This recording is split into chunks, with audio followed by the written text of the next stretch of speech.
What's this? A new suggestion? Yeah, these guys have really outdone themselves, man. They have filmed an entire Mythbusters segment themselves in order to give us a story idea. What's the myth? Well, they're claiming that if you take two phone books and interleave their pages, one by one by one, that those two phone books absolutely cannot be separated. That's right down our alley. I think we should take that on. I totally agree. Yep, not only did our intrepid Dutch duo, Tim and Steve, create this crazy spoof, they put forward the intriguing sounding myth that two phone books with their pages interleaved are impossible to rent asunder. But could the alternating pages of a phone book that haven't been glued, taped, or bound really stick together under any circumstances? It's pretty clear where we have to start. I agree. You know, in their testing, the clamp with which they held their phone books eventually failed, and they stopped testing there. Well, that's a problem we'll have to solve then. I agree. But first, let's get interleaving. Long and tedious task ahead? Cue our editor's favorite solution, the time lapse. You ready to interleave some of these phone books? Yep. All right. With the two phone books secured, Adam and Jamie We've just passed 500 pages total. We're cruising. simply take turns flipping pages. Almost there. And with all 800 pages of each book interleaved, the guys begin to get a grip on the science of this myth. I can't believe there's nothing holding those two things together but friction. It's really quite amazing. I mean, when you tug on these, it's like they're glued together, but they're not. It can only be the friction of each page where it contacts the next one, and times 1,000 or so, it adds up to a lot. What I've got here is a lesson in friction. While this might look like two 800-page phone books, Jamie and I have interleaved them, or for you magic aficionados, we've done a Pharaoh shuffle.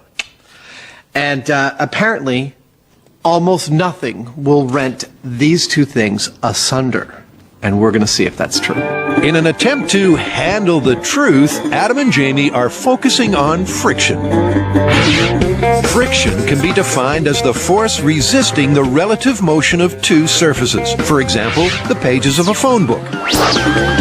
Static friction is the force keeping two stationary objects from moving. And kinetic friction occurs when two objects that are already moving rub up against each other. That's the theory on what's holding the books together. To help pull them apart, the guys rigged two plywood handles along the book's spines. But neither these nor the tape you can see will interfere with the experiment. All right. You want to do some tug of war? Okay.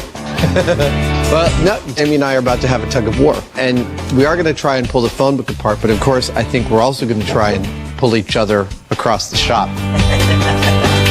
I think it's actually probably a pretty even game. Way about the same. Jamie may be a little bit stronger than me, but I fight dirty. A matching of muscle, mano y mano.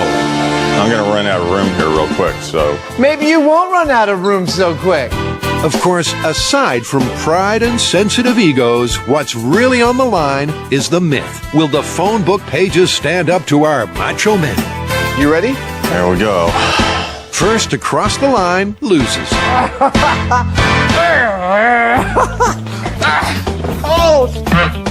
Oh, I believe I'm winning. Equally matched in weight, traction was the ultimate decider in this test. And with no time to substitute an hydraulically powered robot, Jamie has to take his medicine. But more importantly, despite being fueled by the red-hot fires of competition, Good job. The phone book's still together, though. Adam and Jamie failed to make an impression on the phone books. Although I may have had better traction on my shoes than Jamie, I'd say it's Adam and Jamie 0, phone book 1. This puppy didn't creak, didn't move, didn't budge. We're gonna need some more help. Before the help arrives, there's time for a little gloating. Dude, this is like a professional wrestling trophy belt, right? I'm gonna wear this around. Like, check it out, Heineman! Who's the ball? No idea. But I do know that something is gonna happen.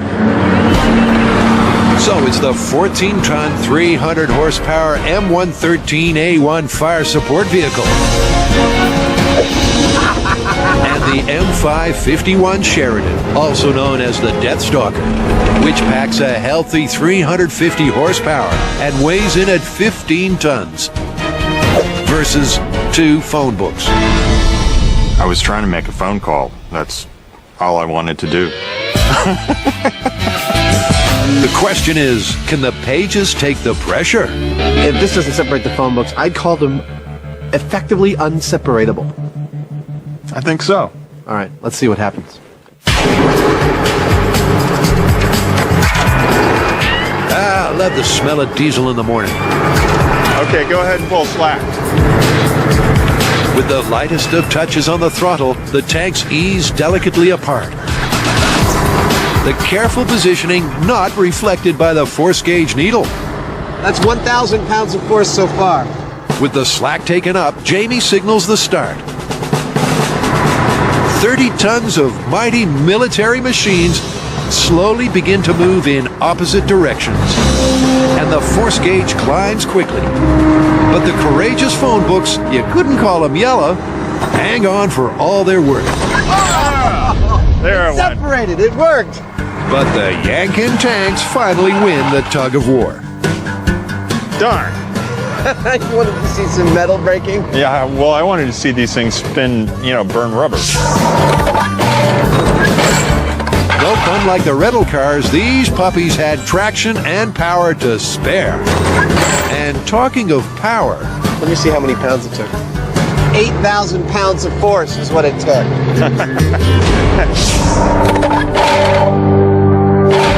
Well, our military steel was up to the task of separating the phone books. And lest you think that 8,000 pounds of force is not a lot, let me put it in perspective. We could hang both of those rental cars from those interleaved phone books and it wouldn't have broken them. That's how much force we're talking about. It's pretty amazing. So it turns out that interlaced phone books are not, in fact, indestructible. You just have to have a couple of tanks hanging around to do it.